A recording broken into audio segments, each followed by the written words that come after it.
Well, hello. We are just getting ourselves set up here for dinner. And just looking through my utensils here to make sure I pull out the things that I want so I'm not going back into them. Hey, Rudy, how you doing, sir? Glad to have you here. Hopefully you like this one. It's always nice to have somebody of your distinction in the live stream. I do appreciate it. So we're getting I think we got all of our utensils out. Texas Life, Julie. Thank you for being a new subscriber. Thank you for coming in for this one. I am happy for that. That way I can annoy as many people all over the world as possible. So I know I have somebody in Texas that I'm pestering. All right. Well, like the title says, we are making beef curry with some vegetables. Now, we're just going to stick that up out the way there real quick. Yeah, GoPro. Yeah, we'll stick up there. Mitchell family, another new subscriber. Thank you very much. Now, this dish we're going to cook here, we can do anywhere. Like I said, I try to do a full, I have a full kitchen here. So I did like on TV, did a little bit of pre-prep, just because, it would take too long otherwise, because I have to do things in order. I can't do this while I'm doing that because I just don't have the power to do that. So we made some rice, basic old sticky, Japanese style rice. Just threw it into a vacuum sealer bag, nice and heavy. So it's going to stay warm for a while, but we cooked that up ahead of time. We also, let me get this here. We cooked the rice in our 3-quart Instant Pot. All right. Of course, I'm going to torture you. That's my job. Your wife can't be the only one who cooks good. I need to eat too. So in the 3-quart Instant Pot, we made 3 scoops of rice. We took that out, put that in the bag, and then in here, let's see if I can actually pull it out here without being too messy. Well, we'll get a plate to put it on, or a bowl. Here, we got a bowl here. We got a bowl here. So when you get a rice cooker, you get a little cup like this for a serving of rice. So I made 3 of these in the rice cooker. And got a pair of tongs here. So this is my setup for those who are new. I got a little camping table right here that I set down right on the floor in front of the bunk, in front of the bed. Rudy knows all about this, but there you go. We got a bit of chuck roast here. We put in the Instant Pot for about 45 minutes. I've cooked it, so it's fairly tender.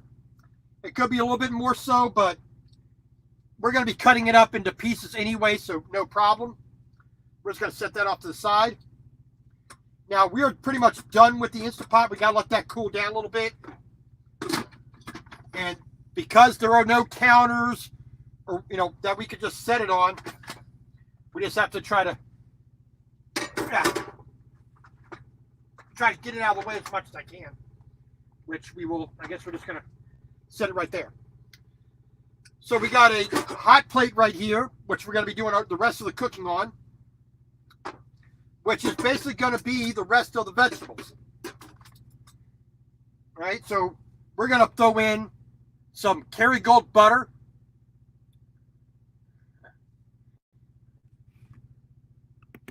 Well, I will be there.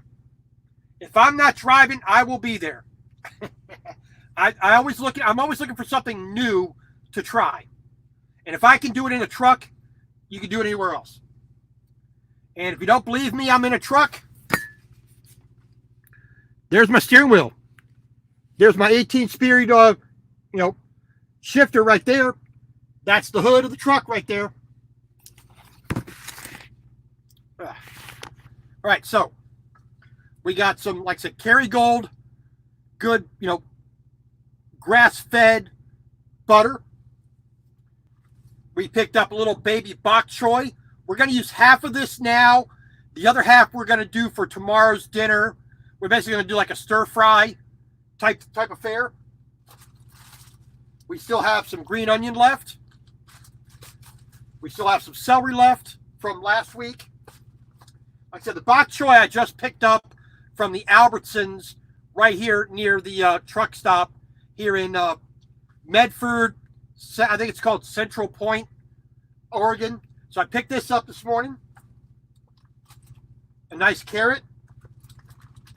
I picked up a white onion. So we're gonna cut all that up, get that in the pan. We're gonna saute those up again. Country girl, how you doing? So we're gonna cut those up into a good size. Get that into the pan. This is just a basically like a 9-inch square pan. It's about 1.5 inches, almost 2 inches deep. Not very large, but large enough for a single person or a couple, in the truck. Because Rudy knows about, just ask Rudy about how tight it can be in a truck. He and his wife been out many a times when he's been working. She cooks in the truck because, as far as I know, Rudy can't cook. I don't think I've seen Rudy actually cook. I've seen him eat, but every time I've seen it's something that his wife has made and that he gets to enjoy. So he's definitely lucky having a wife who knows how to cook. And I'm sure his children appreciate that as well. Because if Rudy was cooking, they probably wouldn't die. Yeah. So we got a couple of tools. I got a little plastic tray here to put all the stuff on. I got a scoop for a little ladle to take it all out, a spatula to stir, a peeler for the carrot, spoon, some chopsticks to stir with and whatnot, and a nice old kitchen knife, and a cutting board. Now the cutting board will sit right here in my lap because, like I said, I don't have counters and tables that sit up high enough, so I use this. A nice, pretty big cutting board, like 2 foot by almost 1.25 foot, 1.5 foot almost. So I set it so it's fairly stable. It's not gonna I just have to be controlled because it's never level, so things can roll off. So it's got to be a little more controlled. So I'll cut it, put it over here on the on this tray over here, and go from there. So like I said, we got our beef here. We're gonna go ahead and take that out. Tastes pretty dang good. So it's got a bit of fat on it. Let me turn that down a little bit for you. All right. So it's got a bit of fat on it. Nice, good chuck roast. We're just gonna cut those in about 1/2 inch square. Fairly tender, not perfect. See that just actually just fell apart. Wouldn't even cut. That's a fault of the knife, not of the beef.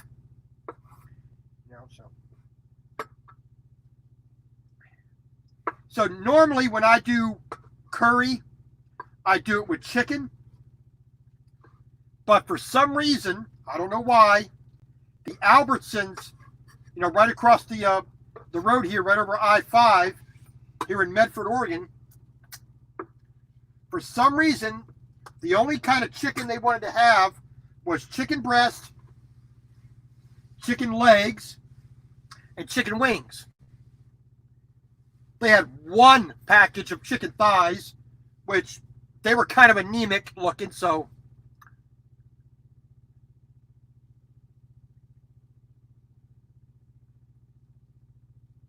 I guess I haven't, Rudy. I'll have to go back and look. So we gotta get that wiped off there real quick. Get the knife wiped off, and like I said, I keep the knife in the sheath because I don't have a place to put it. So put the sheath back on it. Keeps the bed cleaner. Keeps everything else as clean as possible. So there we go. Move that out the way. Oh, this is what's going to make it curry. Now I do have Indian curry as a powder, and I do like that, especially with chicken. But this is a Japanese curry. All right, let's see if we can get the label down there. Golden curry, S&B curry, and it comes in basically a paste. So you break those individual pieces off as you need them. This is just a small package that typically has like 5 pieces in it. And depending upon how thick you want it, you can add more or just a light amount. But this is the curry I grew up with because I grew up in Japan for 10 years. So I grew up on this. Indian curry I love, and I do have curry powder in there, and I could do it, but it's a little bit more involved. Takes a little bit longer, and I like the flavor of this. This one goes with chicken, goes with pork, goes with beef. The regular powder for the Indian curry, that's more just chicken. Maybe a little bit of pork, but mostly just chicken that I use that one for. So, like I said, we got 2 bars of this. That should be enough to make a pretty good sauce. So, like I said, we're going to just take everything here, throw it off to the side. We're going to cut everything, put it right on here. So we're just going to set that right in front of us like that. Now we got four stalks of the of green pepper here, of green onion, and of course, it's been sitting in the refrigerator for several days. So we're gonna strip off the parts we don't want to look at and the parts that aren't quite as good. Hey, King and Queen Stacking, Queen Helen, how you doing? Glad to have you all in. We're making a beef curry tonight in the truck. So we're just going to cut off the bits we don't really want. All right, so we're going to get rid of the roots down here and just try to be as neat and clean as we can, even though I'm a disgusting, lazy slob. And I don't mind saying so. That's why I spend more time cleaning, because I don't, especially when I'm driving. When I'm driving, I have a sandwich or I have, a burger or fries or a Coke, whatnot. That, the wrapper in the container is done. I just throw it in the back. I don't even, I don't try to be neat at the moment because I can't. All right, so the little bits I don't like. So I just took a little, container here, throw all my little bits I'm getting rid of in. So we're gonna cut the green onion here a little bit large because I want to be able to see it, And then, so the whiter bits. The green bits, we kept kind of large, well over an inch. The smaller, the white bits, because they definitely have a little bit more of the intensity, we're going to cut about half the size. And that, like I said, things are going to roll away.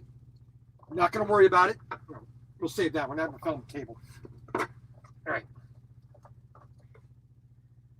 All right. So, like I said, we got this little baby bok choy, which I wish Walmart would carry this. The Albertson had regular bok choy. Wasn't super big, but the Albertsons had this baby bok choy. This is perfect. This is a perfect size. Here's a comparison for my hand right here. This is a perfect size for the truck and also for 2 meals. So we're gonna just slice that bad boy right on in half. Let's try to do that. There we go. So this is technically a cabbage. So we're gonna cut this little bit of a heart out right here. Just like you would in a regular white cabbage or a red cabbage. Then we're just going to slice it up. We're going to use the entire leaf and almost all of it. So the rest of it, we got a vacuum bag. Got the little dot here. You can vacuum seal it. Since it's cut, we're just going to throw that right in there. And that should help to keep it as fresh as possible. Music Trucker, how you doing, sir? Thanks for coming in. And we're just going to suck a little bit of the air out to make it a little bit better. We're just going to sit over there out the way real quick. So we're just going to, like I said, we're just going to cut this little piece out. We are not throwing this piece away. Now, some people just throw that away. We're going to just cut it up a little, take off that very end that was exposed to the air all the time it was in the grocery store. We're just going to chop it up like that. No sense in wasting it. And then the rest of the bok choy, we're just going to slice like this. Right. And all this stuff is pretty much going to go into the pan at the same time. So I'm not too worried about keeping it separate to look pretty or anything. It's just all going to go together. All right, so we got some celery that's pretty much close to being unusable anymore. Now it is a bit dirty, so we're just going to take off 3 stalks here. Yeah, I think we'll do that. And the rest of it, like I said, it's run its course. I just can't keep things fresh like I want. So we're going to cut this end off here for the stuff that's not so good. Cut this end off here. And yes, it is a little bit dirty. So we're just going to take our kitchen towel here. Just going to wipe that off. And yes, it is a clean towel. Now, it is not exactly, the best way to do this. See? Things will get away from you real quick. So I'm just going to rub that down, get that kind of cleaned off. It's not perfect. But I'm a practical man, and it doesn't need to be perfect. It just needs to be good. I mean, it's not rotting. You can still hear the crunch there. So we're good for that. And like I said, we don't need a lot of it because this is going to make 2 meals for me. 2 bowls, approximately this size, with the rice underneath of it all. Right. So we got a nice white onion here. There we go. Stick that in the old trash bin right there.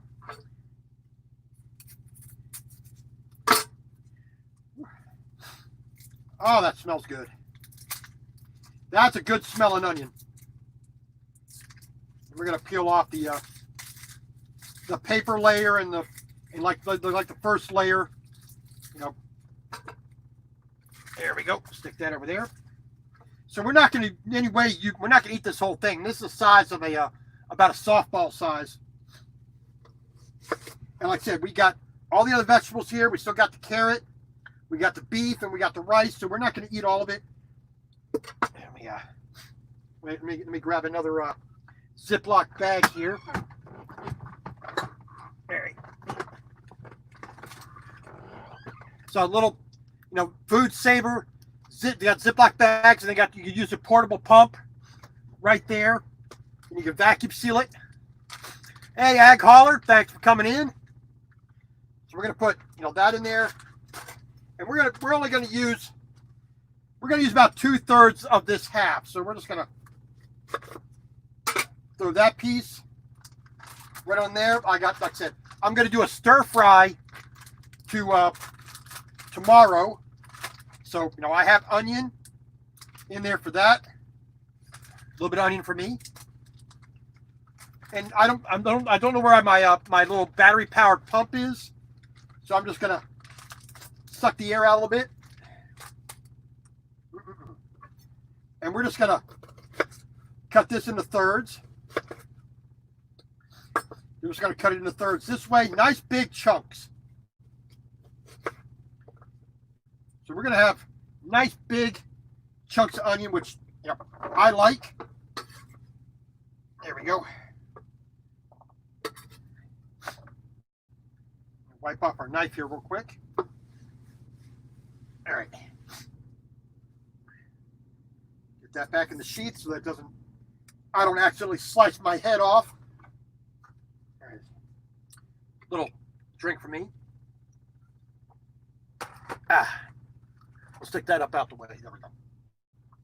So, like I said, we got our beef cubed up. The last thing we're going to do is our carrot. So, carrot was bought this morning. This was just put on the shelf when I got to Albertsons. So it definitely is as fresh as it can be. Going to a store and not just out of the garden, which I would prefer a lot more. We're gonna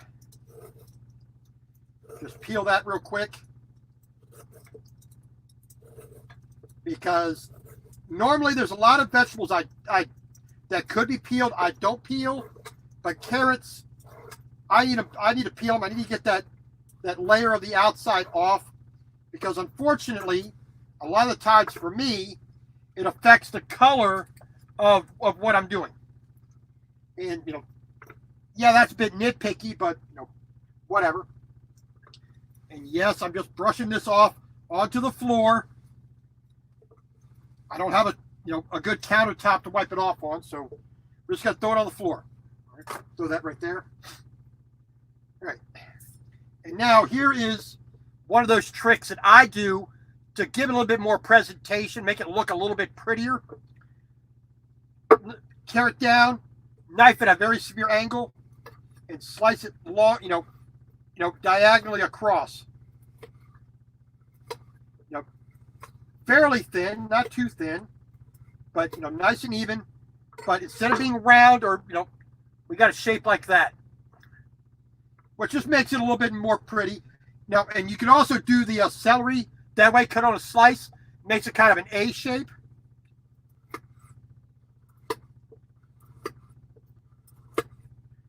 Now, the carrot is the thing that will take the absolute longest to cook. Now, some people like it a little bit more tender or done. I like a little bit of crunch. Like that. So we're just going to slice it like this from this angle. There we go. We'll just slice like that. There we go. Wipe that off real quick. Stick that away. There we go. So,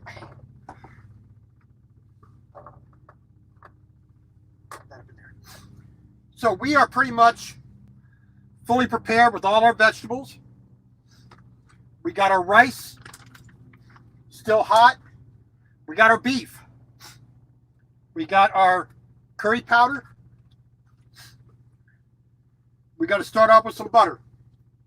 First thing to do is a little bit of water in the pan, so I'm going to get rid of that.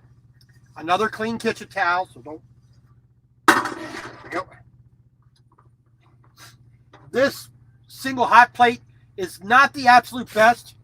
Hey, Attitude, we're making beef curry with some vegetables. Metal Music, Harry, how you doing, sir? Well,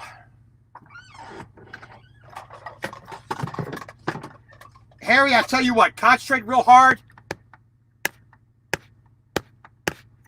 It just doesn't seem to be working. Sorry, pal. I tried.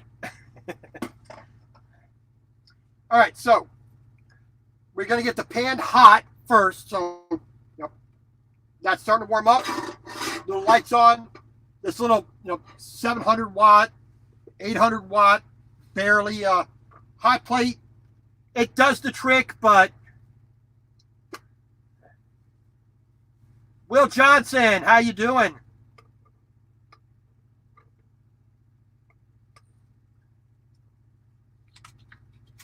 So, we are going to Get some nice butter out here. Because we're going to get butter on all the vegetables, saute them a little bit, and we're good. Let's see here. So we are not afraid of butter. We are not afraid of fat. So a nice old chunk of butter.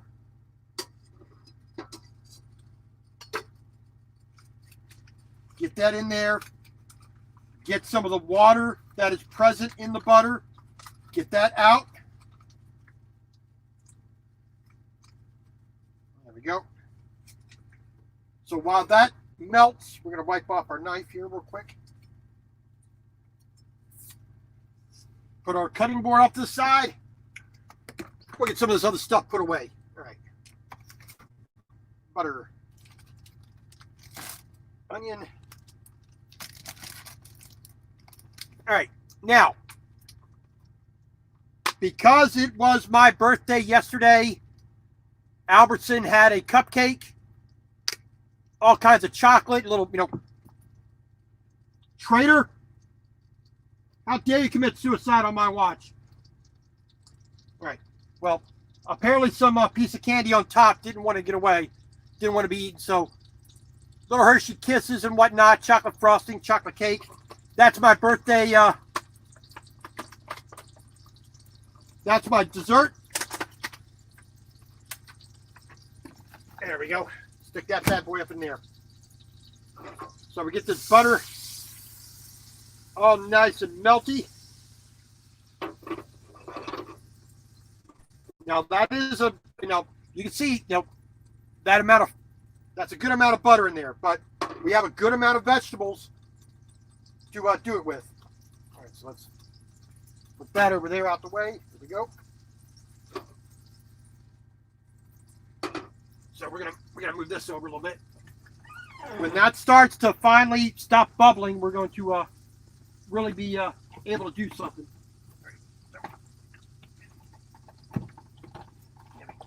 Dang it.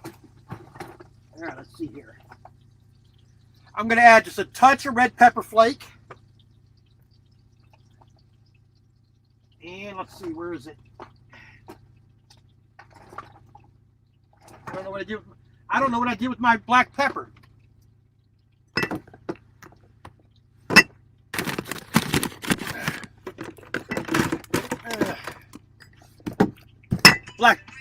Black pepper is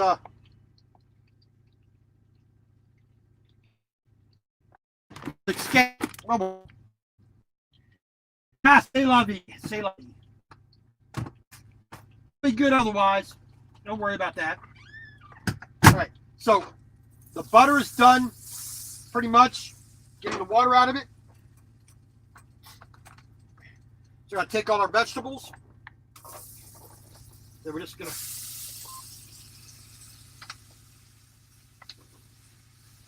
get that in there. Come on, Bok Choy, get in there. You ain't escaping. So now we got to clean that. Cutting board, knife. We'll set that off there off to the back.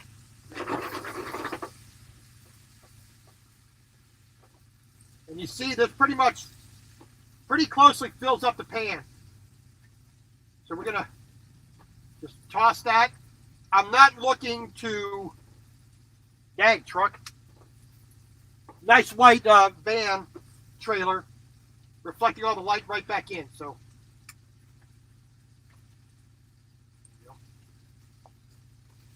we're not looking to really cook these till they're soft. I just want to kind of warm them through is what I want to do.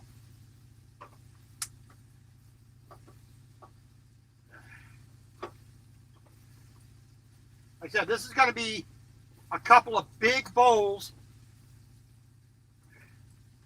of curry. So now, because I only have 2 pieces of this left, it's not going to be a thick sauce.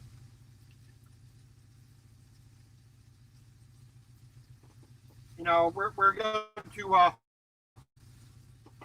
but it's still going to be flavorful enough. Okay, so that's it there. See, not a lot. I don't, I'm not one of those people that it's got to be super spicy. It's got to be hot. No, it just, yeah, it does look like chocolate, but not quite. It's a curry paste. And because it is, it is, as it is, it melts pretty quick. So we're good to go. All right. So now we're just going to, if we toss the beef in now, this is all going to break up a little bit too much. So the beef is going to wait.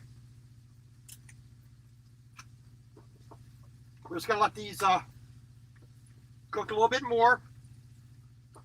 Like I say, see all the onion and the, like I said, we got the bok choy in there, but a little bit of red pepper flake in there.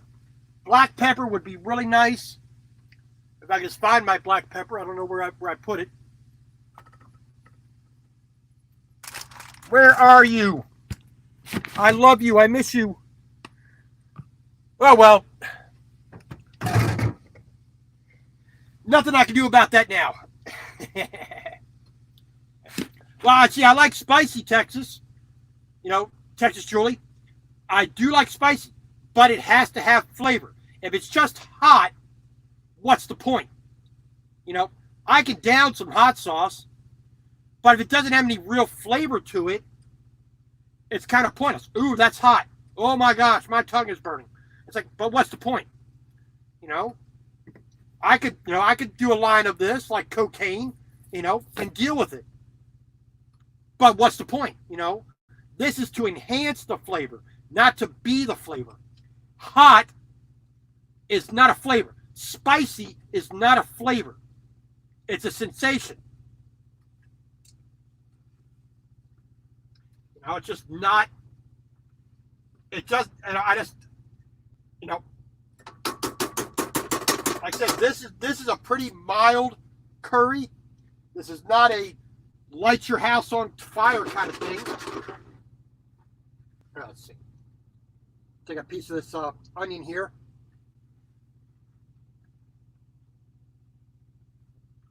Still a bit of a crunch, so we're going to let that go just for a moment or two.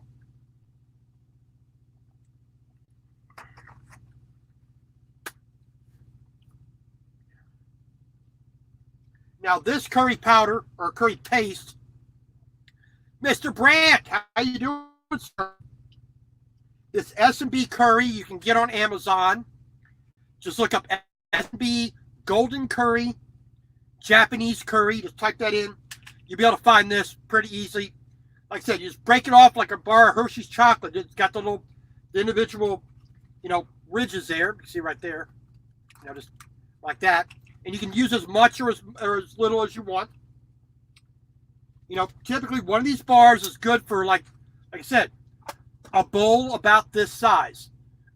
Will make a pretty decent sauce. If you put 2 in there, you're going to make a really nice, thick, rich sauce, which is, believe me, I've done that,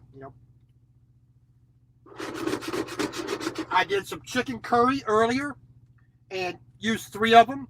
Well, 2 times. First time I used 1, second time I used 2, and it was good. It was pretty good. So with the amount of vegetable and beef I have, I'm going to I'll use the last 2. I have to pick up another, another bigger box because I never have enough of this. Right. So now we're just going to take a bit of water. Turn that down. There we go. So it's going to take a bit of water in there.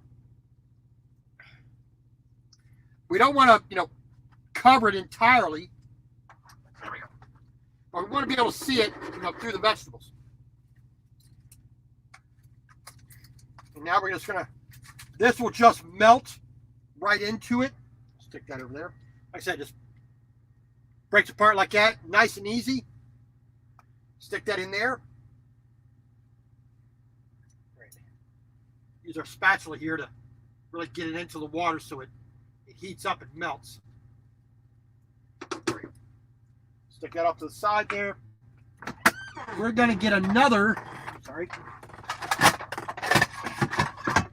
We're going to take our other 12-inch pan that's roughly the same shape and put that on there like that so we can raise that temperature up a little bit more. All right. Try to pick up this, what fell on the floor here. There we go. All right, I need a trash bag. Here we go. So we're just going to use the trash bag from the truck stop here.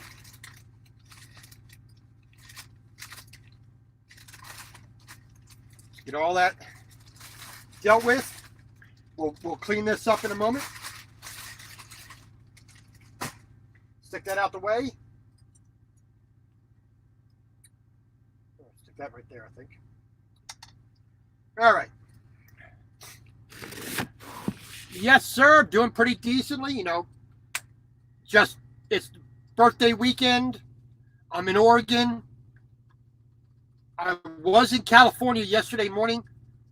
Came up to, I was in Dunnigan, California yesterday. Came about 280 miles north to Medford, Oregon. We had too many trucks in central Sacramento area. So in order to get a load, come up north a little bit. We'll see if we get something out of Portland or Eugene or maybe even Seattle, even remotely out over near Spokane.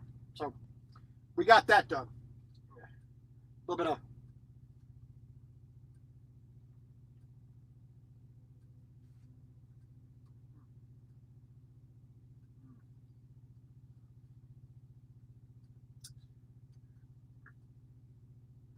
not as tender as it could be, but 45 minutes, I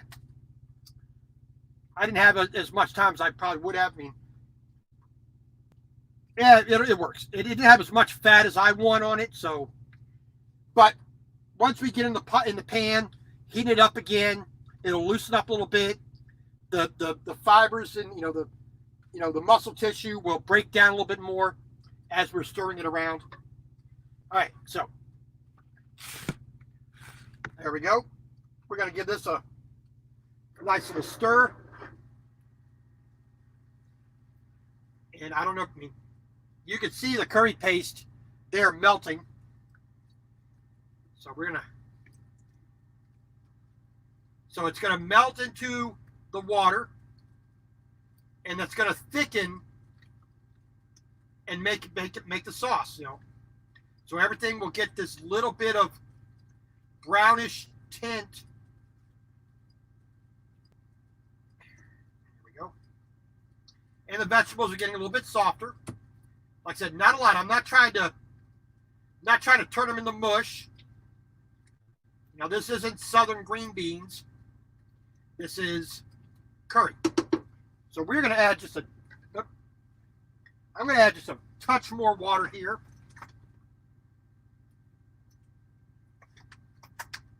Look, just looked a little bit too thick.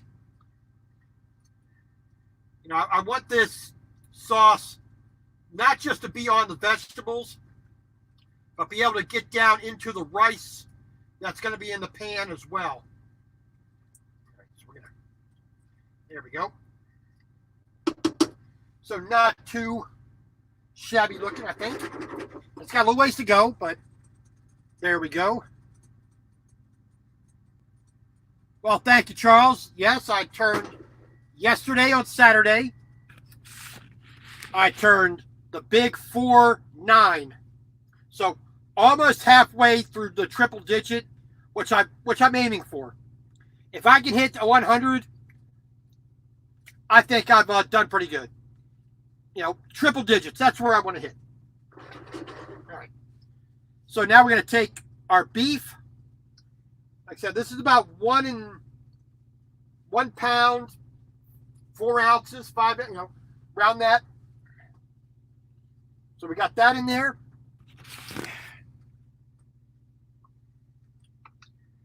Like I said, not a lot of beef. It's mostly the vegetables, but we're just going to stir that in there, get that sauce on the meat as well. Get it a little bit hotter. And we got a pretty good thick sauce. I mean, that sauce is going pretty good. We may have to add a little bit more water because a little bit of water is going to come out of the vegetables. Maybe. We'll see in another minute here. So we're going to get the beef totally covered, all the vegetables totally covered with the sauce.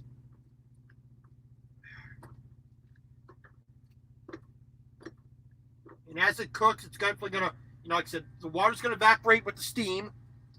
So it's going to thicken up a little bit more. Yeah, we're going to add just a touch more water here. So I don't want it to be peanut butter type consistency. I want it to be, a thinner, kind of just thick enough to hold on to the vegetables and the beef, but thin enough that it can get down into the rice. So we're just going to have to let it cook a little bit longer. There we go.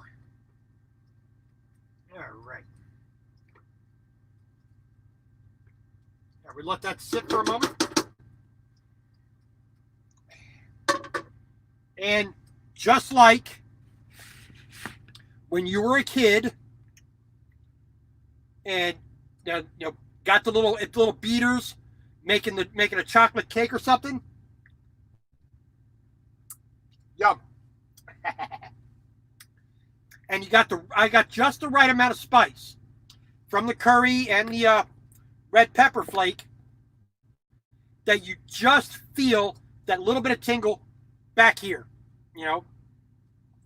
not so much that it's like, it's just, I can taste it, I can feel it, but it's not overpowering the curry, the vegetables, the beef, the butter, and what's in there. Just enough that you feel it and make it enjoyable. That's the thing that I really hate about some of these chili powders and hot sauces. It's not enjoyable because that's all there is. It's like, it's just hot. I want to be able to taste something, All right, we got a tall glass of ice here. I'm going to top that up with some water. So this is primarily my drink here, ice water. And yes, I'm not trying to hide the fact that I'm drinking a Pepsi. Yes. I don't smoke. I don't drink. I've never done drugs. Pepsi is my kind of addiction. Along with Cheetos and lasagna and pumpkin pie, beef bourguignon, curry. Almost anything food I'm kind of addicted to. I'd rather have a big old 12-inch pumpkin pie that I eat by myself in about an hour, than smoking a joint. I just never understood that, but that's starting to bubble a little bit. Good.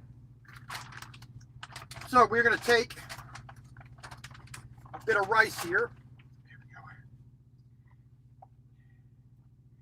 We'll just do a small bowl to start with. It's a marathon, not a sprint. All right, let's take that off.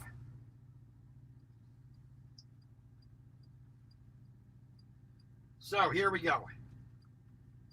Yeah, I think that's just about done. Like I said, it's kind of misleading to say beef curry. More like vegetable curry with some beef in it, but that's the way we're going to do it.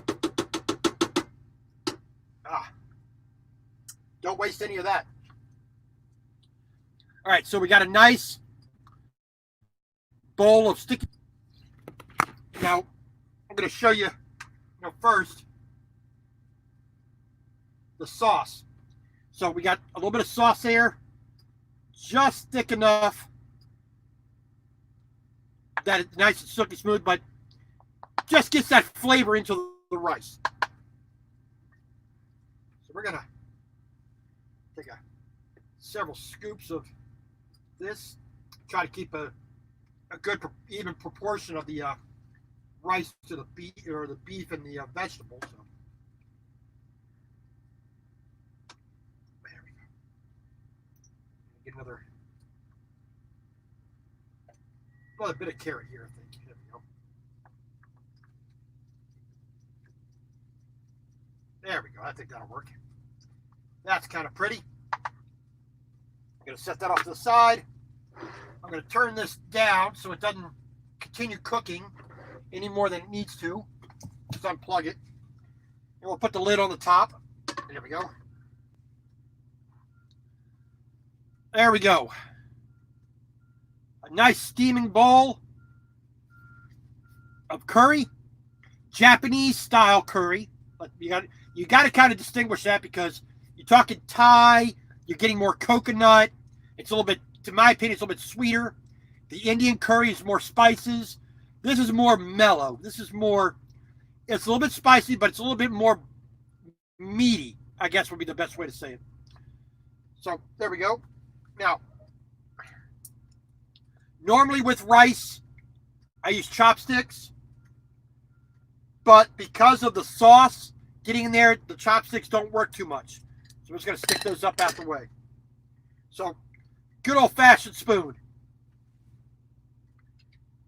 All right, let's take try to get a little bit of whatnot on there. There we go. Bit of onion, bit of beef, bit of rice with the sauce.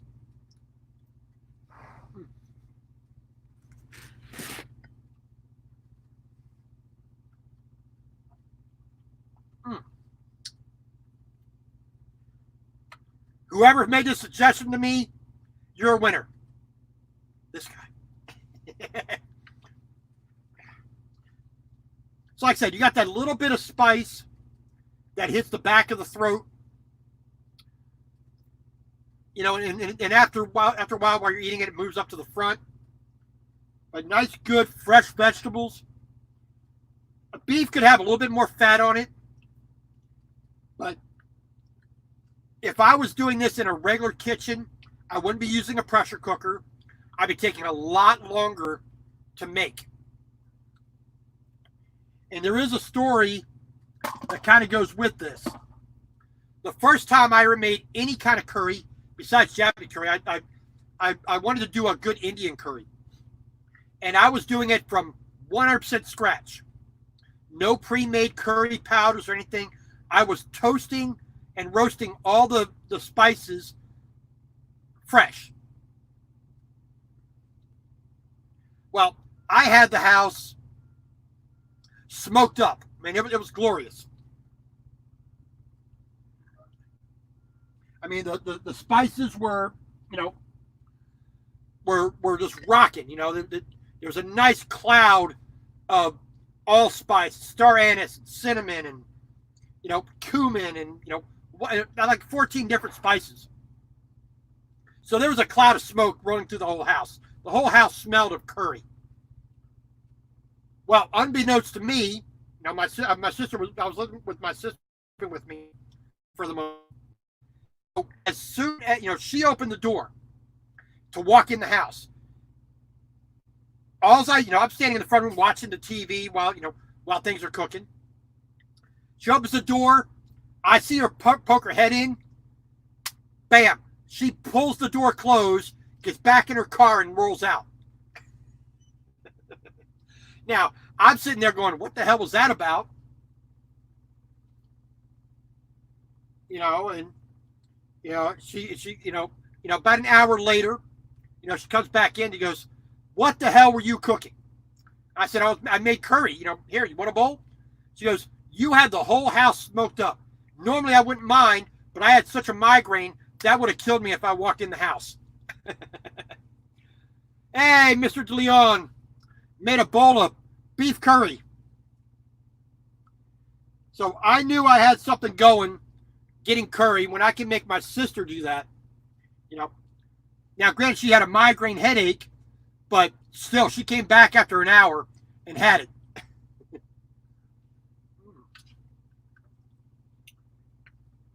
And like I said, it gets really good when the sauce gets down into the rice.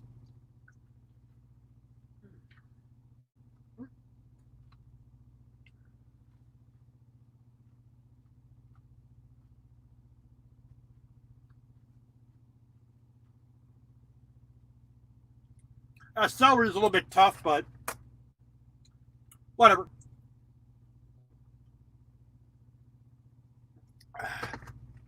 Ah, that's good. So, we got, like I said, we got a minimum of 2 more. We probably have 2 more good servings this size of that. So, the total cost of doing this versus going into the restaurant here, I mean, I got a KFC, I got a restaurant here called Shari's Cafe and Pies. You know, I can pick something up at the Albertsons or the Taco Bell inside. There's a Subway inside at the Pilot. And there's a couple other restaurants pretty close around in the area. You know, walking distance at least.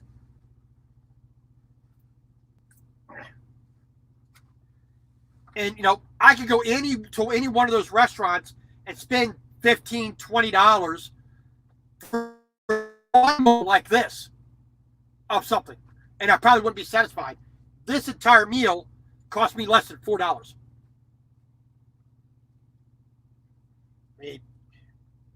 And I get it the way I want it, like I always say. You know?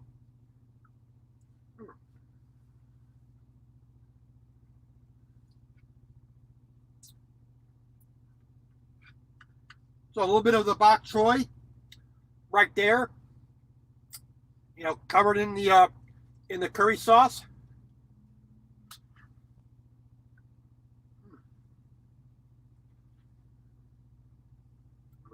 Put that lid back on, keep it warm without being and like I said, you know, this right here, that's the back of the driver's seat. There's their seatbelt right there. This is the back of the driver's seat. I'm sitting on the bed. My clothes cabinet, my refrigerator, a couple cabinets over there, head of the bed. Basically the same thing mirrored, you know, where you're sitting right now. Basically the same thing, you know, except the cabinet on that side is about right here, and two big, you know, 2 shelves right above that, where I have my printer right here, and up there I have my microwave. I have a little bit of room at the foot of my bed, and that, you know, in the floor space, about 4 foot by 2 foot. That's all the floor space I actually have. This little roll-up camping table fits right perfectly in this little section. And most of the time I leave it up. And then when I need to get into this cabinet, I just, you know, I try to keep the floor as free as possible. You know, I just slide it over, open that cabinet, we're good to go. Now, I wish this actually sat up higher. You know, basically, if I could have it twice as high, I'd be happier. But you got to make do with what you got, you know. But, oh, look at that. See, all that sauce just soaked into that rice. Put a piece of carrot on top here, I think. You know. Now, that's a good bite full right there. Nice little piece of carrot on top. Mm.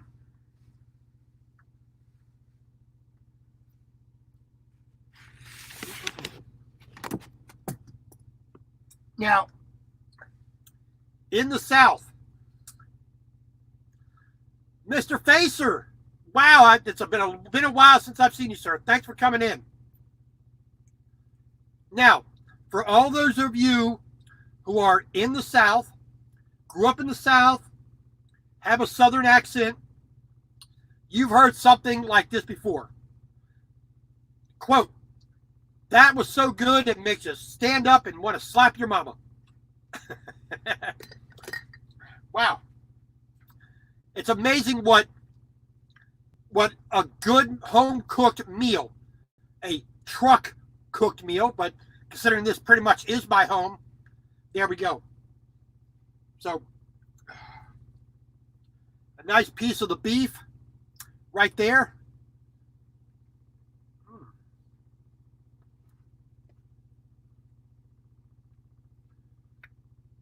But a good, simple, home-cooked meal. You can't get this anywhere out here. You know, you know, if I go to a restaurant,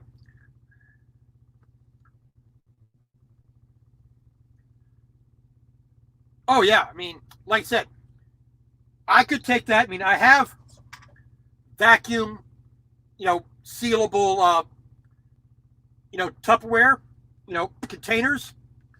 I have some regular Tupperware containers. This is great for make your meal on your 30-minute break. Take it, pop it in the microwave for a minute or so. Hot meal right there.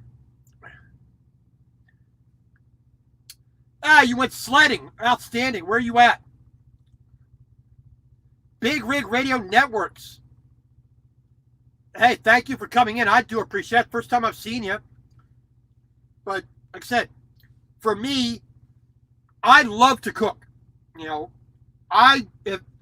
If I had 2 rooms in a house, just 2, that I could put unlimited amount of money into, it's a library with real books, leather bound, gold edge, a real quality library.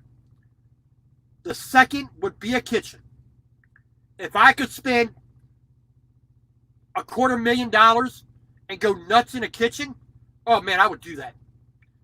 Well, I'm out in Oregon right now. I was stuck back on last Monday and Tuesday. I was stuck on I-80 in Rollins, Wyoming, because they shut the highway down. And I just heard earlier today it was shut down again. So that was always fun. But at that time, I had plenty of food in the refrigerator. I had water. I had power. I had heat. I had electricity. I made my meals in the truck instead of going inside to the TA, into the Iron Skillet or Country Pride or whatever it was.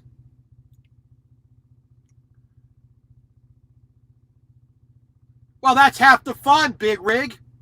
The wipeouts are half the fun. I mean, when you get that big ball of snow down the back of your jacket, and you're there, when it's 12 degrees outside, somebody shoves a snowball down your back. That's fun. Pushing your friends down in the snow and then burying them, having them get to dig out. That's the fun of being a kid. Of course, when you get to our age, approaching middle age, it's like, yeah, you're doing great over there. Keep going while you sit on the porch, drink a cup of hot chocolate or coffee, or and you're complaining that your knees hurt.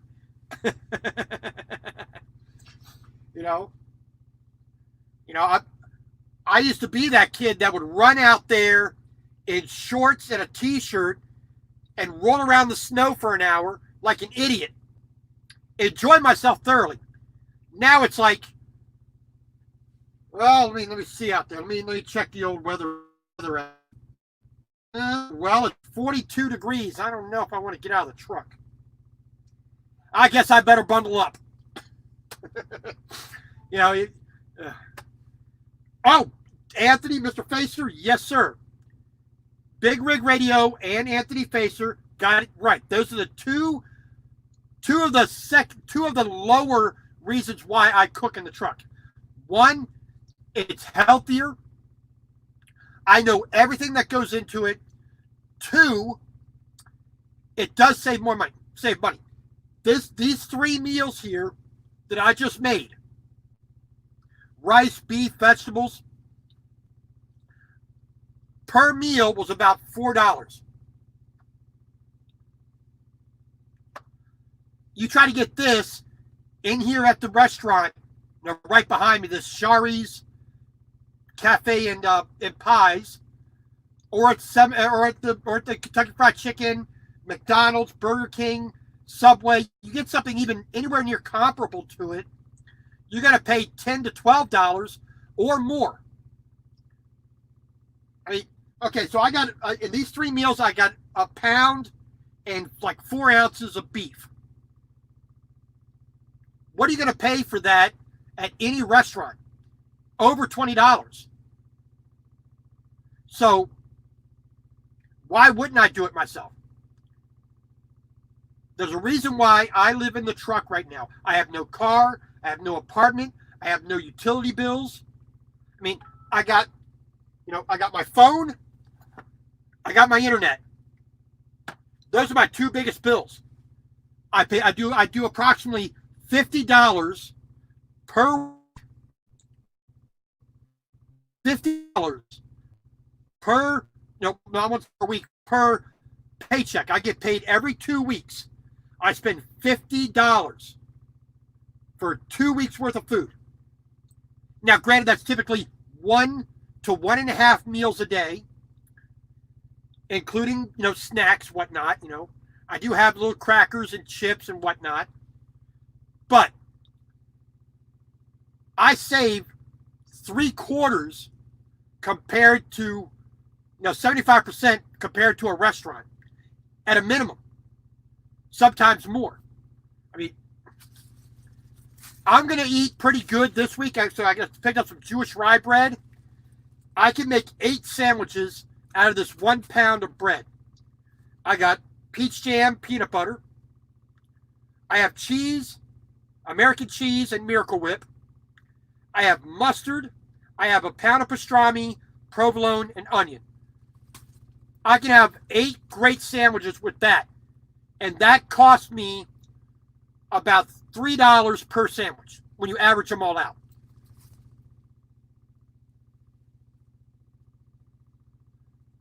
But some people just get the plain white bread and they eat the same thing every day. I don't like that. I have chuck roast in here. I actually just at the Albertsons, I picked up 2 lamb chops for a pretty good price. So I'm gonna do a nice grilled lamb chop for dinner. I got a pound of hamburger. I got pasta. I got rice. I got spaghetti. I got farfalle noodles. I can make stew. I can make beef bourguignon. I can make steak sandwiches. I can do grilled cheese. I can do, I got hundreds of recipes. And I got 2 really good cookbooks, which I keep on, which I can do on a basis, So they are ketogenic, so 365 days of ketogenic diet recipes. Now I don't follow them strictly because I do a bit of carb once in a while, but like I said, I got pasta and whatnot. So super frittata, salmon and creamy spinach. Let's see what else we got back here. Slow cooker pork ribs, which I've done ribs, and the live streams are still available up there. I've done ribs in my Instapot. The other one is called bacon and butter. 150 recipes. Zucchini lasagna. Grilled hanger steak with cilantro crema. Lemon cheesecake bars. And I could do every recipe in here. I have the tools on the truck. And enough of the technique and knowledge that I can do every single recipe in here. I got soup. I got the emergency food. I have 12 boxes of this. Now, I got different flavors besides this one, but I got 12 boxes of this as my emergency food. Add a little bit of water. Bing, bang, boom. Heats up. Well, I have a hot plate. I have a panini maker, a George Foreman grill. And this is one of the best things for a truck driver. A 3-quart Instant Pot. Stew, ribs, chili. Do a roast. Do a whole chicken in there. Like I said, barbecue ribs, a brisket, bread, cake. I made my rice in there. Some good old fashioned, Oriental, Japanese style white rice. Do that in there. pressure cook it.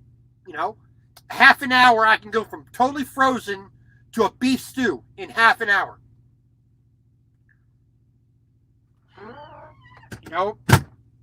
It's a great thing.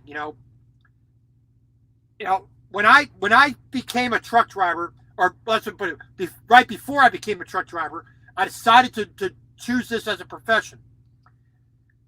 Before I went to CDL school, I was using YouTube to see how truck drivers ate on the road and lived on the road. And too many of them had little 12-volt little lunchbox heaters, and all their meals were in the microwave. And it was like, I can't do that. I have an inverter. I have an APU. The truck or the trucks previous to this would run without shutting down. So, I always had electricity. So why not use real appliances that will have the power draw that the inverter can handle. Hey, Nathaniel, how you doing? I pretty much do.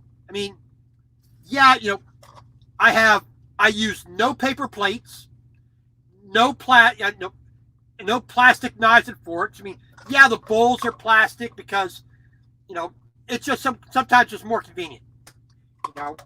These are microwave safe bowls. I got 5 of these at 50 cents a piece from Walmart a couple weeks ago. But real china plates, real knives and forks, real pots and pans. And when I go to wash them, if they're really dirty, I take them in the shower, wash them in the shower. I got all the free hot water with no time limit. So why not? If I take stuff into the shower, I got a collapsible dish rack. Wash them with regular Dawn or whatnot. Scrub them out. Put them in here. Go take my shower. Put everything into my little bag and walk on out. But for most things in the truck that don't have a real heavy sauce or anything, I just wipe them off. The regular disinfecting wipes. You can see right there, it kills 99% of viruses and bacteria.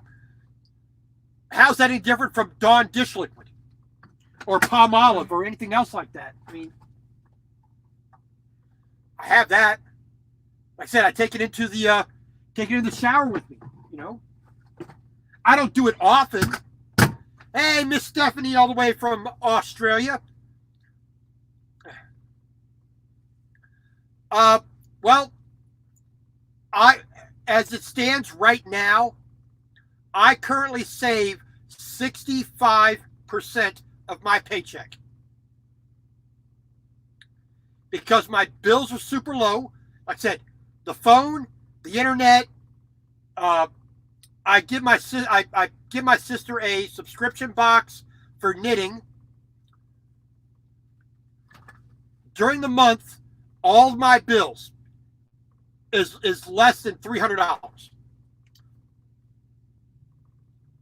I spend approximately $150 on food, and that gives me, I have a little bit of extra money.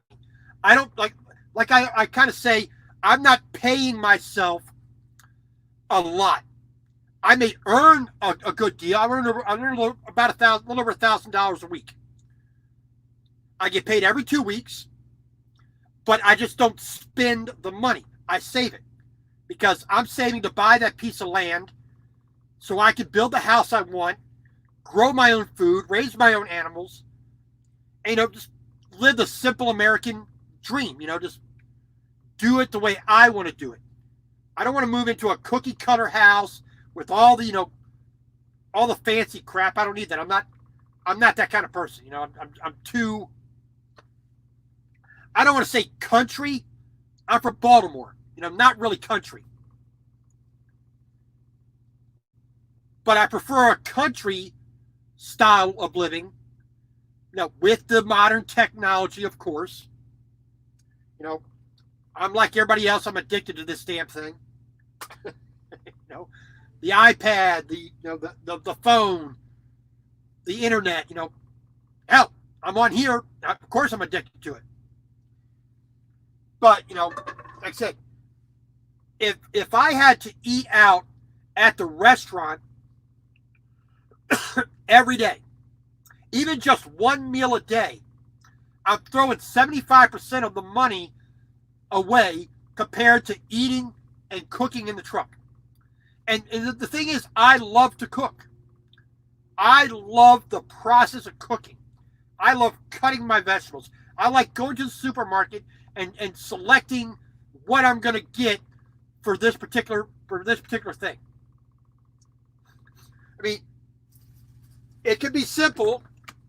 I mean, as simple as some bread,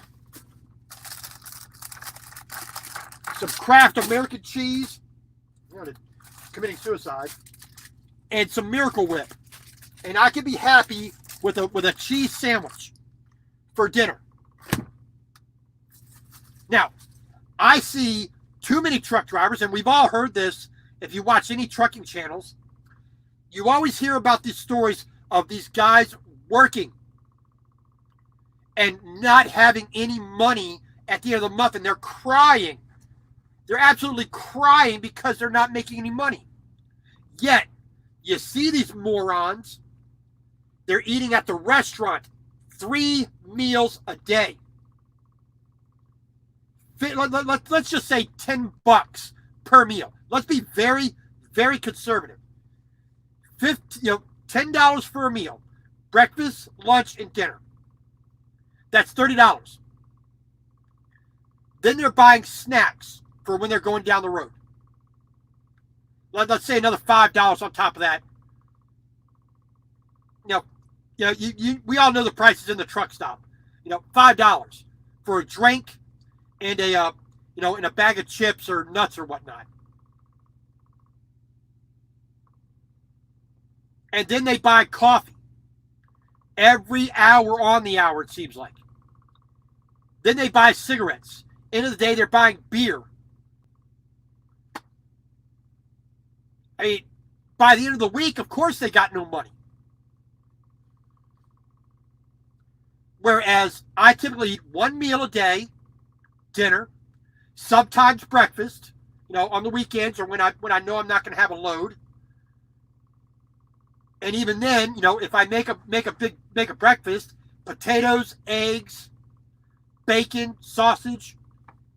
I mean, this is something I normally don't get, and I rarely ever get at a restaurant because they never do it the way I like it. I mean, Bisquick, pancake mix, shake and pour. You put in 2/3 of a cup of water, shake it up to mix it up, pour it in a pan, make a couple pancakes. I got a big 24-ounce, thing of Mrs. Butterworth. I got my Kerrygold butter. Slather some butter on the pancakes. Put some hot syrup on it. I'll be happy. But doing it in the truck, the amount of syrup and the butter I'm going to use, it's going to be about 20 cents at the most for one serving of 3 pancakes. The Bisquick, I got 3 of those containers. Those cost $2. So let's say $2.50 with the water, the butter, the syrup, and the pancakes. The electricity in the truck is free. The cost of the pan and the plate and the dish soap and everything else that associates with cooking it and cleaning it and eating it, all of that together, when you figure out the cost of the use for that one day, I'm going to spend less than $3 for a pancake breakfast with bacon. Let's say $3.25 if you add 3 strips of bacon into it. Where can you go to any restaurant, get 3 thick-cut pieces of bacon? Usually the bacon comes out, it's like this big. It's been turned into shoe leather because they destroyed it. It's super thin. It's hard. They destroyed the bacon. I got thick cut bacon here. I'm not gonna. It's still gonna be tender and look like meat. But like I said, I'm gonna spend $3.25 for a pancake breakfast. Even if I put a fried egg on top of it, let's say $3.50. Let's be generous. Where are you going to get that, even with all the free coffee you could drink at any restaurant? Where are you going to get that kind of price and get it the way you want it? I don't think you will. I've never seen it. I've been to every single state in the lower 48. I've eaten in every single state at a restaurant. I'm not saying you can't go to a restaurant. I'm saying, it's just cheaper and better for me, to eat in the truck. There are times where I don't feel like it, so I just go on in. But Maine to Florida, Florida to California, California to Washington, Washington all the way back to Maine, and everywhere in between. I'm never totally satisfied at a restaurant. And if I'm going to get pancakes, it's going to be a $9 or $10 meal. And the pancake recipe may not be what I want. They're not going to do the bacon the way I want. They're not going to do the type of bacon I want. If I do it in the truck, yes, there's more labor, but that's worth it to me. Washing dishes is worth it to me. Knowing that I can make, when I want curry, all I need is the ingredients. And I will have curry. If I want a beef stew, I'll take one of the potatoes I have up here, some of the carrot, onion. I got some mixed vegetables up there. I got beef up there. I have demi-glace. I have salt, pepper. I have the herbs and spices I need. I can make it. And I don't have to worry about what they're putting into it or how they're doing it. And I know what I'm getting. So.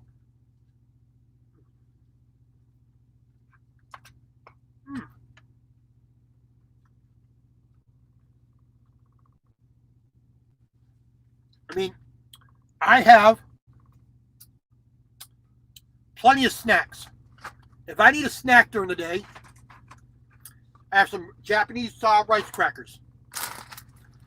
I have tortillas. I have nacho cheese up in here. I could have nachos. I have combos, little cracker snacks. I got a bag of Fritos around here somewhere. I got Ritz crackers. I have easy cheese. I have chicken spread. I have some salami. Some salami. I'm not going to starve to death. All right, this we got to get my receipt here. Here's my receipt from Albertson. Like I said, I got salami. I got a bunch of stuff. I don't know how many items it says I got. Because I bought 33 items. I bought some minerals and vitamin stuff, tissues, crackers, lamb chops, vegetables, everything fresh. I spent a little bit more this week than I usually do, but there's a lot there. Some of this is toiletries as well. So this is not all the food. This is toiletries and things that are going to last for 3, 4, 5 weeks or more. So you got to take that into account. I spent $120.79. Pastrami. I got a pound of pastrami for $12.73. Let's see here. 2 lamb shoulder chops, $8.26. Some milk thistle for $10. I don't know what Underwood, you know, uh, chicken spread. I got 3 of those, and that cost me $8. So, there are some things that are a little bit more expensive, but they're going to last for months if I don't eat them right away. So the $120 here is going to be, part of that is going to be stretched out over, a month, 2 months. So, but how long would it take you to spend that amount of money in 1 week eating at a restaurant? Not going to take you that long at all. A couple days to spend over $120. I guess I'm just selfish. Maybe that's what it is. I'm just a selfish, greedy SOB who doesn't want to give my money away that I work hard for. I'd rather put it in the bank and have some idiot banker pay me to put my money in there, earning the interest. I'm going to put it in my 401k at the maximum amount. I think 2020, you could put in, I think, $20,500. I think. I have to look that up. Last year, it was $19,500 in 2019. I put the maximum amount of money I could into the 401k. I don't need that money in my pocket today. I want that money plus all that interest tomorrow. 20 years down the road when I'm actually going to need it. Today, I don't need it. What am I going to spend it on? What can I put into this truck that I need? I got cameras. I got a computer, which is recording right now. I got an iPhone. I got my GoPros. I got my GPS. I got the iPad. I got a PlayStation, which I never get to play. I got a vacuum. I got all my cooking tools. I got everything I need. What is money going to do for me right now? Not a damn thing. Like I said, no car, which means no maintenance, no fuel, no oil changes, no washes, no insurance, no registration fees. Okay? That goes right out the window. I don't have that. I got no apartment, no house. So I have no rent or mortgage. I need no insurance to cover the stuff inside of it. I don't need to buy furniture. I don't need to pay gas, electric, water, sewer, trash, or have anybody or I don't have a yard to maintain. I don't have to buy a mower and gas and oil for a lawnmower or pay someone for a service to do that for me. So that's why, here I am, a little over $1,000 a week. I save well over 65%. You take out the taxes, you take out the health insurance and all that other jazz. What do I need money for? I get my ice water free. A lot of times I can get a free Pepsi or, a free bag of chips or a free slice of pizza because I get points I get the reward points here at Pilot. And right now, because of the offer they've made, I'm earning $2 points for every gallon I fill of fuel. So they're giving me free money. I don't have to pay for my showers. I have a free shower every day, free of charge. And right now I have, I think 4 or 5 shower credits on the app, which means if I want to take 2 showers a day or 5 showers a day, I could at no expense. They're free. They're just giving it to me for filling up fuel. I could do all my laundry at Pilot Flying J free.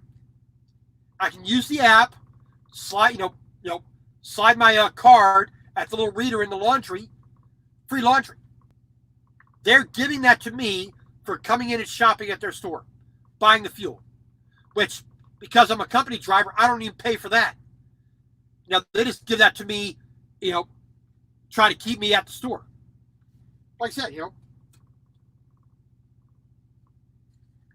a free cup of ice every day. During the summertime, sometimes 2 or 3. I don't buy my water at the truck stop. One, they typically only, if they do sell you a gallon of water, it's like $2 or more. Or they sell you the individual like 12 or 16 ounce bottles in a big pack, which just takes a lot of space up. I don't like that. I go to Walmart. I buy a gallon of water for about 80 cents, which is a hell of a lot cheaper than what you're going to get at the store. Man, when that sauce gets down to that rice, that's amazing.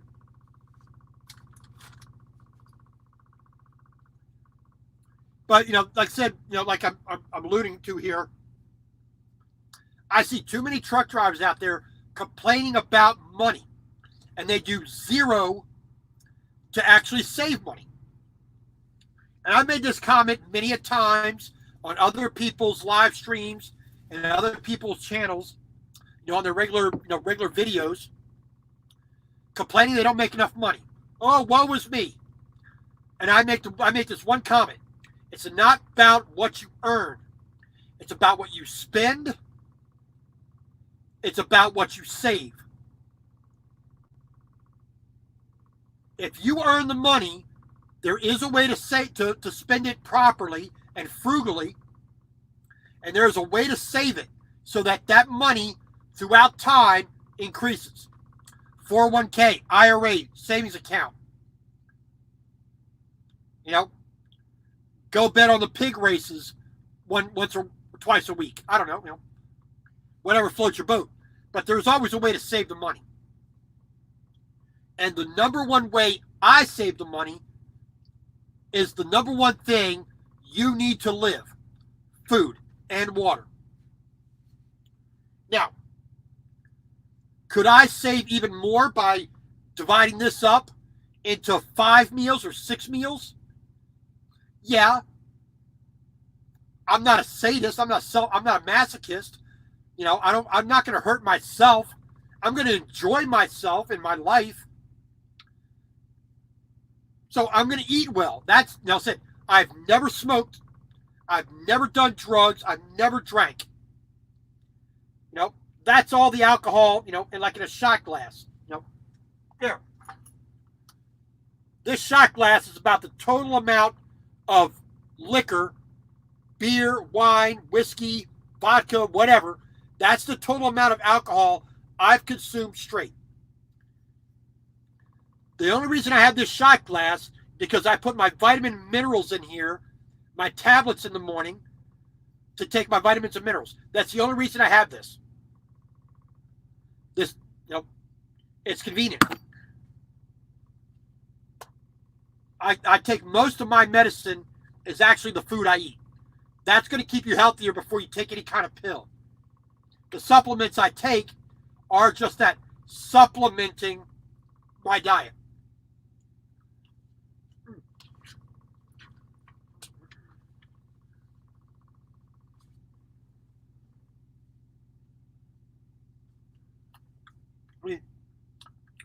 I do get extra stuff. Oh, pardon me. Spitting all over the place. I do have enough money for extras. Like a soda. If I want to buy a soda, I can. If I want to buy a Powerade, I'm not going to cry because the Powerade is $1.55 or $1.80. If I want it, I have the money to buy it. But there's too many drivers out there, like I said, that will whine and cry because they're making $1,000 or $1,200 a week, and at the end of the month, they're stone broke.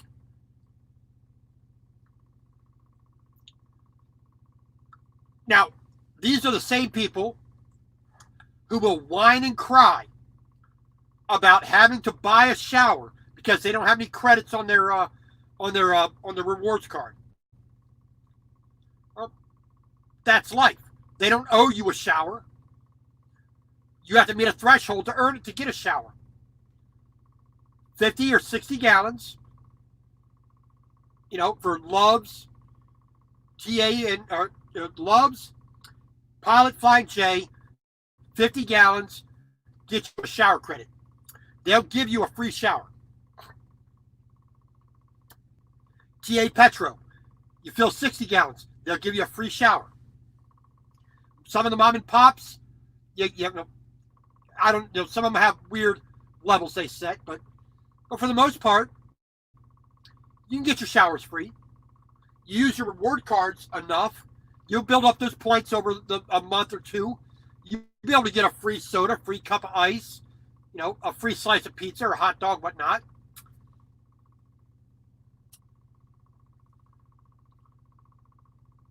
I mean,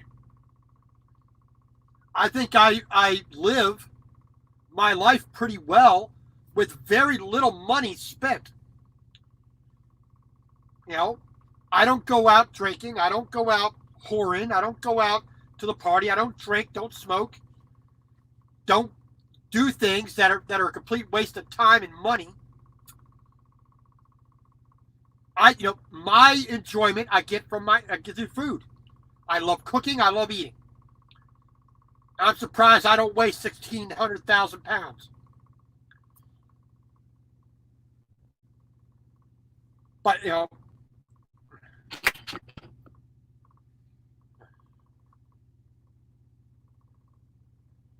I mean, I've done this. I've had to do the same thing. There's no parking over at the Pilot. I had to park across the street at the Love's. I need and want a shower. Grab my backpack, throw it over, hit the little key fob, lock the truck, walk across the street. And it's even better because on the phone app, especially and Pilot Flying J, you can reserve that shower in the truck. You click the little button on there, reserve your shower. If there's a line in front of you, you're not standing inside waiting. You can wait in your truck. Then it'll give you the code. You got 10 minutes to get up and walk in there. Oh, thank you. JBW, how you doing, sir? Or ma'am, I forget. Sorry. Just a habit, sorry. And Mitchell Reality, yes, thank you. Awesome. I will always take awesome. Take slightly terrible as well, As long as it doesn't outright suck. But I'd rather hear that so I know how to correct it.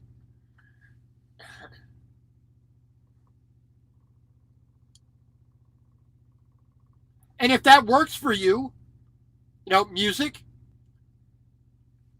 that's the thing, you got to do what works for you. If you are completely inept at cooking, you cannot do it. You're not allowed to do it. You don't have an inverter in your truck. You can't deal with handling washing dishes and all that stuff. You still have to think of how to be frugal. What's the best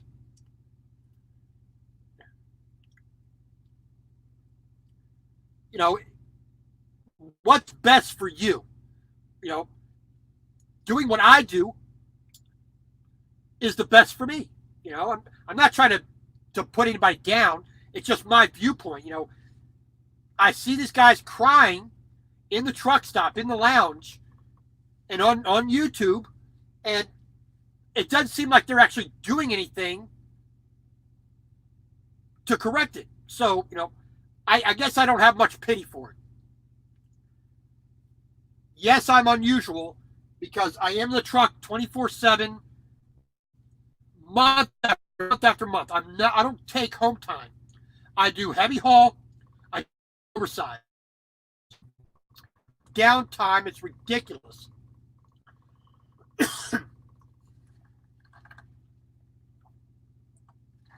In the past 6 months at this current company,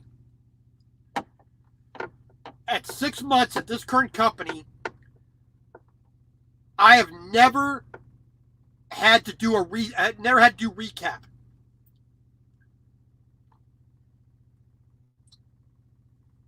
I had to do recap when I was at Melton. I had to do recap when I was at Watkins Shepherd.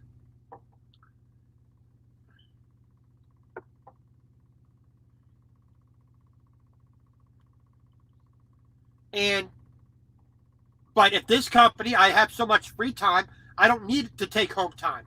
I don't need a vacation. So, I make up for that by trying to enjoy what I'm doing. And part of my enjoyment as a truck driver is cooking, in my opinion, good food. Now, some people may say this is just cheap, throw it together food. To a point, it is. I mean, I could throw this together in 5 minutes. I can make a curry in 5 minutes and enjoy it. I can enjoy a simple cheese sandwich, but because it's the way I want it and not the way a restaurant does it, it makes it better. JBW, I've not caught a lot. You know how that is, unfortunately. But I have seen a couple. I think I like your style. Not exactly the way I would do things, but that's the point. It's your video. You have to do it your way. Bar none. When I started doing YouTube, it wasn't to try to get to 1,000 subscribers and 4,000 hours to get monetized.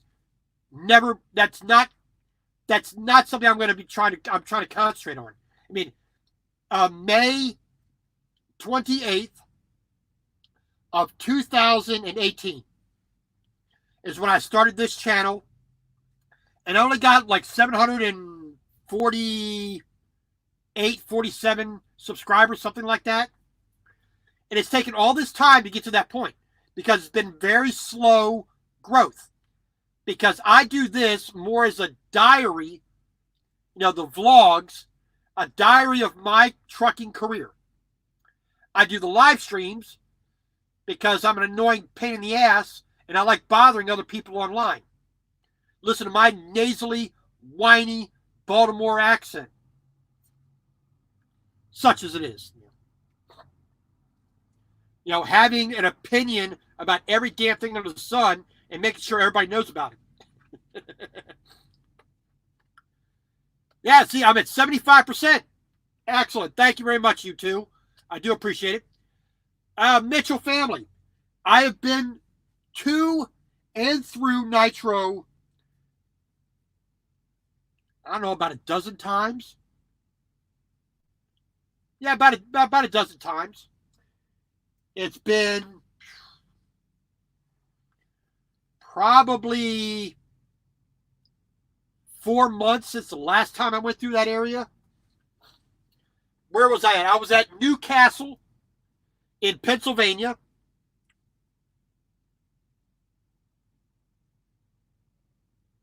That's about the closest I've been in a while, was Newcastle, Pennsylvania. I think it's Pittstown or Pittsville. The absolute last time that I did go through there, I came from the Port of Baltimore out to Denver, I believe it was, and I came through Nitro with an excavator, I believe.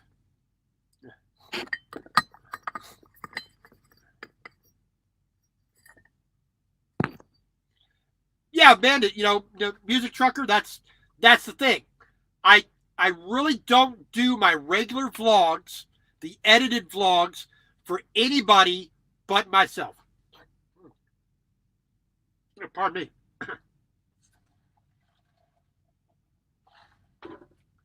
I do the extra,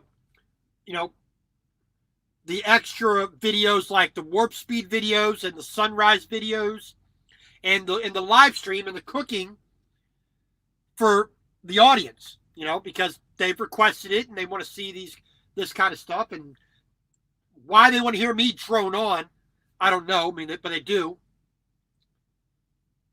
Saturday, Sunday, I try to keep it at 6 p.m. Eastern time on those 2 days. I try to do those as a guarantee. Of course, you can't guarantee anything, but, I try to make those the two priorities for live stream.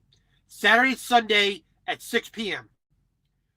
During the week, I may throw 1 or 2 in, depending if I'm super bored or, I got nothing better to do with my time because I don't have a load or I'm stuck somewhere because of repairs or whatnot. But, I just enjoy doing it. And that's part of why I cook. I enjoy cooking. If I couldn't cook in the truck, I'd be miserable.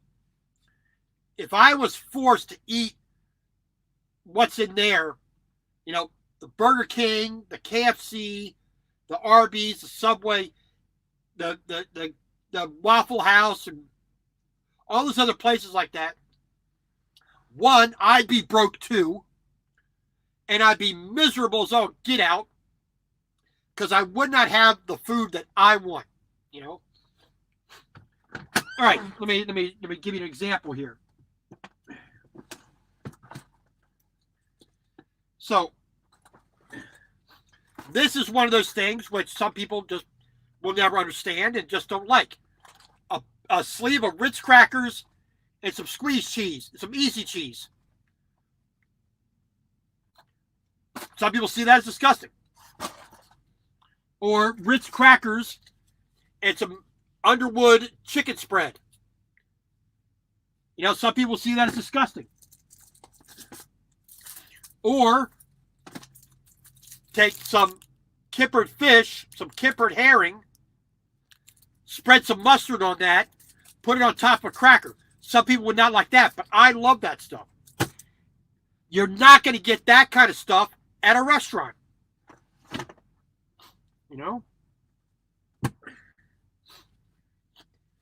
Being able to have pancakes whenever I want them, the way I want them.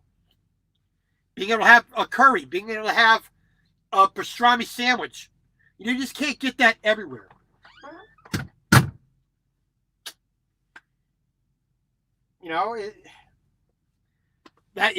I like cooking like that.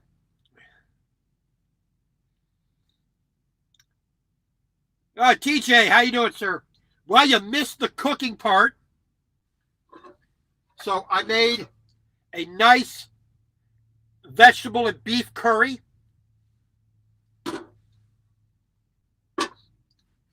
Put that on top of some rice.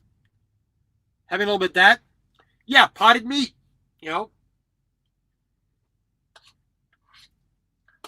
It's just one of the things, if you're going to be living in a truck as I do, hardcore OTR,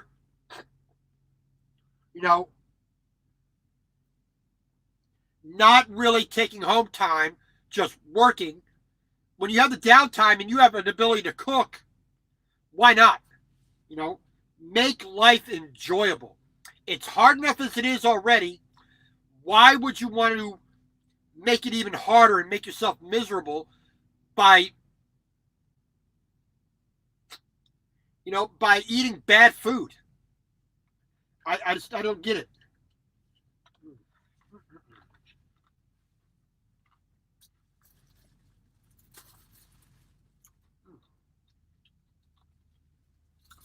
It's like here. I got a 1 pound loaf of Jewish rye bread. Tomorrow, for my lunch, I got a pound of pastrami. I got provolone cheese. I got white onion, which are sliced nice and thin. I got some good brown mustard.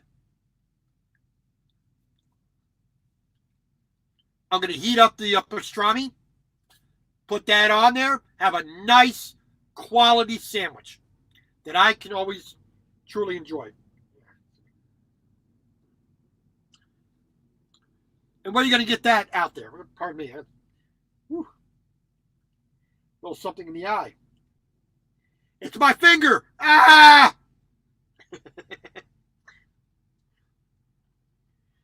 But it all comes down to needing, I'm not out here because I want to just be a truck driver and I want to do that at any expense. All right, sir. Mr. Bandit, you have a good day. Thanks for coming out. I do appreciate that. Well, the only problem with that, normally I would, if I get like a Baconator sandwich burger at Wendy's, I do tell them to put the lettuce as a wrap on it. Sometimes I'll have some tortillas. I'll make a burger, put the burger in a tortilla, not a regular bun. I will do that. The problem is I cannot put a big head of lettuce in there and be able to do that. So that is kind of limiting. Well, I do have you on my subscription list. I do have the bell marked there, JBW. So hopefully I will see it. And it all depends on tomorrow when I get a load assignment. My headquarters is back in Minnesota. So they're in Central Time. I'm 2 hours behind. So hopefully around 7 a.m., hopefully they find me a load. And then it's going to be a matter of deadheading from Medford, Oregon. Like I said, I would say 65% likelihood of going up to Portland, Salem, or Eugene, which are all within like 200 miles. I would say there's another 30% chance of going up to Seattle, Tacoma, Kent, Puyallup. I might go up there. Like I said, that's about 30%. 5% possibility, I think, of having to go over towards Spokane. We will see. I think those are the three possibilities of where I might get a load from. I'm thinking more of Portland or Tacoma to go to the port to pick up some piece of construction or agricultural equipment out of there, tractor, scraper, grader, something like that. Because that's largely what we do at this company. Agricultural and construction equipment. Hey, Cliff Lee, how you doing? We got, appreciate you coming in. Well, I do, JBW, I thank you very much for that. I do, everybody who subscribes to me, I in turn subscribe and try to, give as much support as I can. But when you have 750 subscribers, that becomes really difficult to be able to support like I would like to. When I go down the road and, I try to go through my daily uploads, just let it run in the background at least. So, I do try to do that as much as possible. I just put the Bluetooth in the ear, hit play, listen to it as I go down the road as much as I can.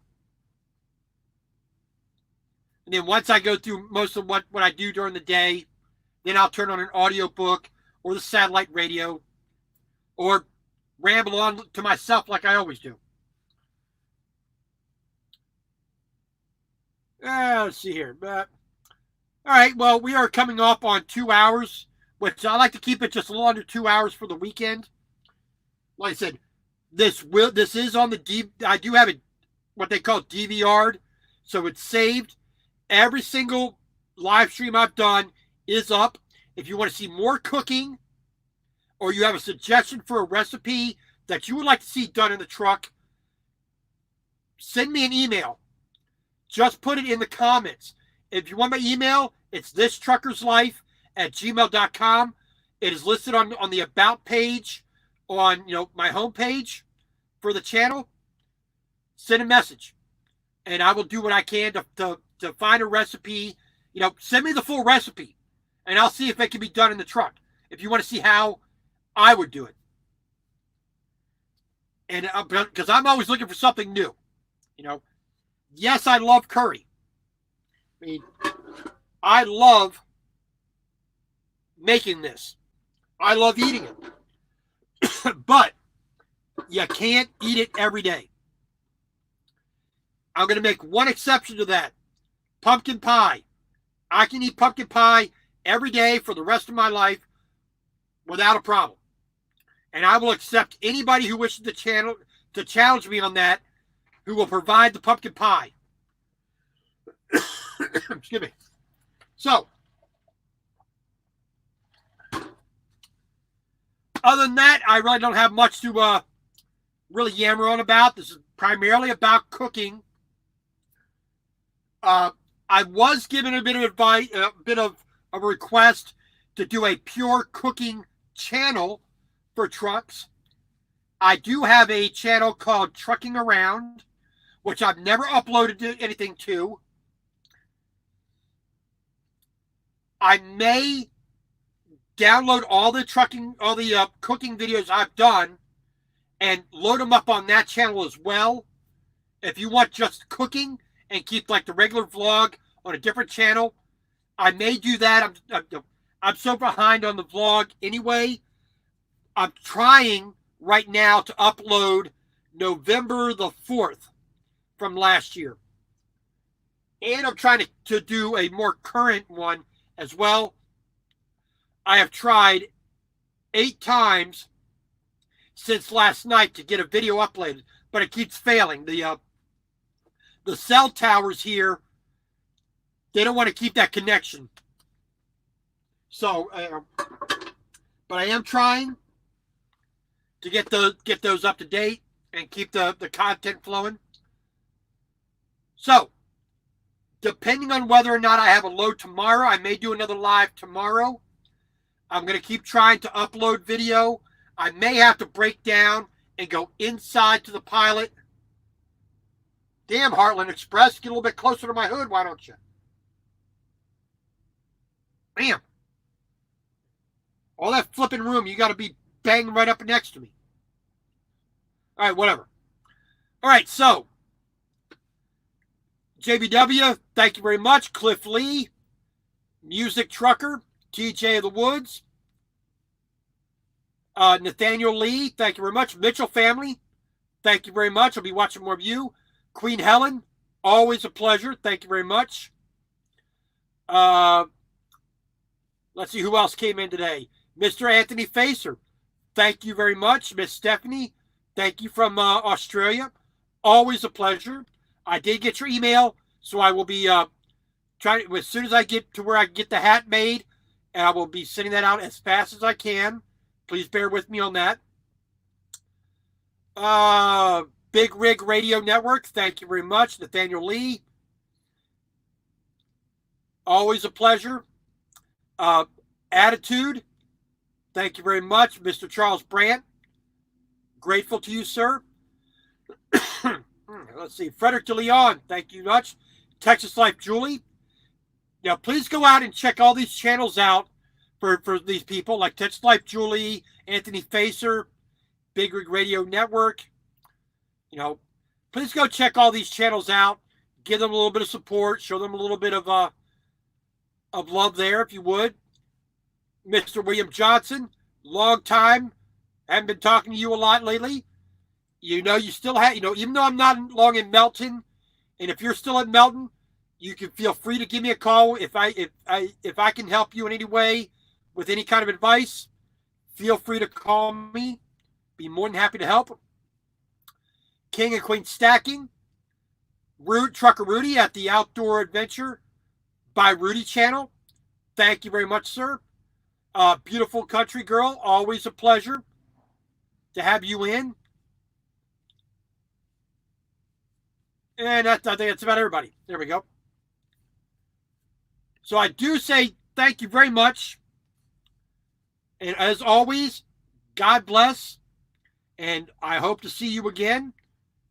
Feel free to make any comment you want, positive or negative, as long as it's constructive, not something you wouldn't want your grandmother or your child to hear. I'd be more than happy to view it as constructive. How can I make this channel, this vlogs better to make it more entertaining so that you would like to have something enjoyable to watch? I can't promise I will change it, but if I think it does make it better, I will change it. I'm not so vain and arrogant. I am, but not so much that I can't improve it. But like I said, thank you all for coming in. Going to be signing off here because we're just coming up on 2 hours. I like to keep it under that. God bless each and every one of you. Thank you very much.